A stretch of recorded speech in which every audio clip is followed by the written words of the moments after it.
Hello everyone and welcome back to my channel. So this is last part number 9 of chapter 2, class 11th, financial market management. The first question is what is book closure और record date? Book closure और record date बहुत important dates हैं क्योंकि इसी से company को पता लगता है कि एग्जैक्टली कौन से शेयर होल्डर्स हैं कंपनी के जिनको कुछ पर्टिकुलर बेनिफिट्स मिलता है। ठीक है, तो ये दोनों डेट्स कंपनी इन दोनों डेट से कंपनी को पता लगता है एग्जैक्टली कितने number of share holders company के पास है। सो बुक क्लोजर का मतलब क्या होता है? ये वो डेट है जिसमें जितने भी इन्वेस्टर्स हैं जितने भी इन्वेस्टर हैं जिन्होंने कंपनी में इन्वेस्ट किया है, ठीक है, इस पर्टिकुलर डेट में कंपनी नए इन्वेस्टर्स का नाम रिकॉर्ड करना बंद कर देती है। It close the register of the name of the investor in the record of the company. So book closure date में जितने भी नए इन्वेस्टर्स और आते हैं उनका नाम रिकॉर्ड नहीं किया जाता, कंपनी क्लोज कर देती है रजिस्टर। ठीक है, और कंपनी ये date time to time announce करती रहती है कि this will be the book closure date. अब जितने भी बेनिफिट्स होते हैं, जैसे डिविडेंड मिलता है इन्वेस्टर्स को, बोनस इश्यूज मिलते हैं, राइट इश्यूज मिलते हैं, ठीक है, ये सारे इन्वेस्टर्स को ये बेनिफिट मिलते हैं, right.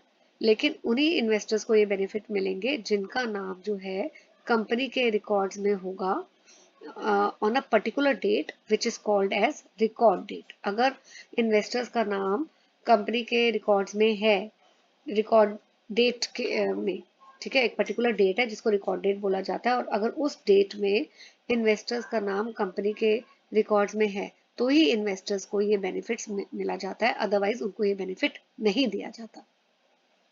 Now what is no delivery period? जब भी कंपनी बुक क्लोजर या रिकॉर्ड डेट अनाउंस करती है तो स्टॉक एक्सचेंज है वो नो डिलीवरी पीरियड सेट कर देता है। इस पीरियड में ट्रांजेक्शन्स तो होती है, ठीक है, ट्रेडिंग होती है, ट्रेडिंग तो होती है, मतलब बायर जो है वो सिक्योरिटी खरीदेगा एंड जो सेलर है वो सिक्योरिटी सेल करेगा, लेकिन ट्रेडिंग जो है, ट्रेड जो है वो सेटल नहीं होते। They are settle only after the no delivery period is over. Settlement का मतलब क्या है?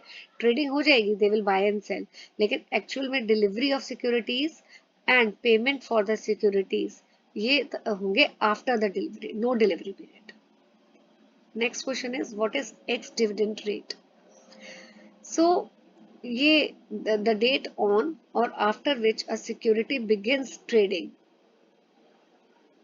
ठीक है, तो ये वो डेट है जब, जिस दिन या इस डेट के बाद सिक्योरिटी तो ट्रेड हो रही है, मतलब कि securities are bought and sold, लेकिन डिविडेंड नहीं मिलेगा इन्वेस्टर्स को, right.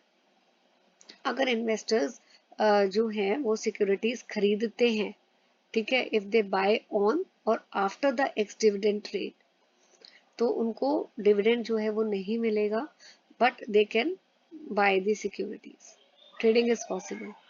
Now what is ex date? जो फर्स्ट डेट होता है नो डिलीवरी पीरियड का, उसको ही एक्स डेट बोला जाता है। Next question is what recourse are available to investor for redressing the grievances? अगर इन्वेस्टर्स को कोई भी कंप्लेंट है तो वो कंप्लेंट को फाइल कर सकते हैं investor grievance cell of the exchange, ठीक है। वो कंप्लेंट किसके अगेंस्ट फाइल कर सकते हैं?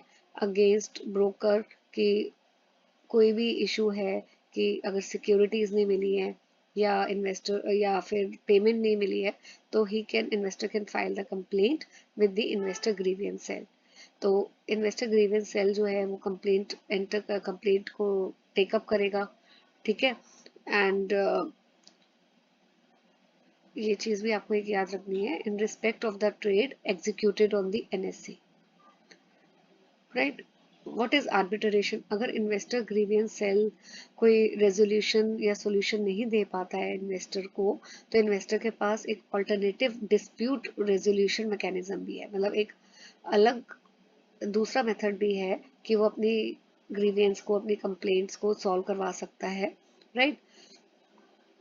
In respect of any dispute with the broker, अगर कोई भी सेटलमेंट नहीं आती है through normal grievance mechanism of the stock exchange, तो investor can make application to the arbitration.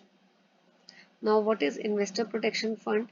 ये fund जो है ये NSE ने मेंटेन किया है ताकि कोई भी इन्वेस्टर है अगर उसको कुछ उसके जो he has not got his claim settled, उसके क्लेम सेटल नहीं हुए हैं क्योंकि जो ब्रोकर है या ट्रेडिंग मेंबर है वो डिफॉल्टर है, ठीक है। अगर उसको सिक्योरिटीज नहीं मिली है या उसको अगर कोई भी मेंबर जो है अगर उसको अपने फंड्स नहीं मिले हैं तो इन्वेस्टर प्रोटेक्शन फंड से जो है इन्वेस्टर का क्लेम सेटल किया जाता है।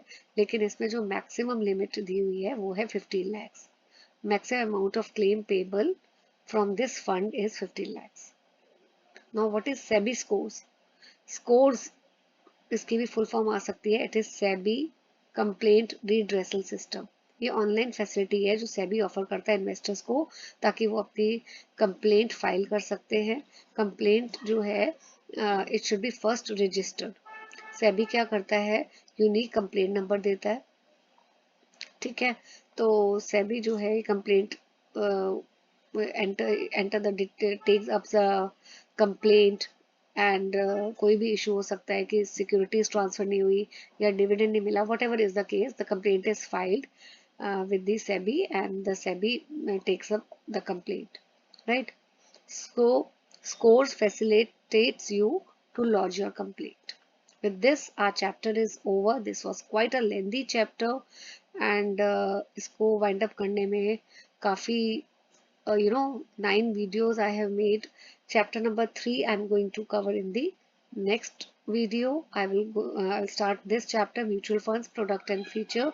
Till then, stay tuned to my channel.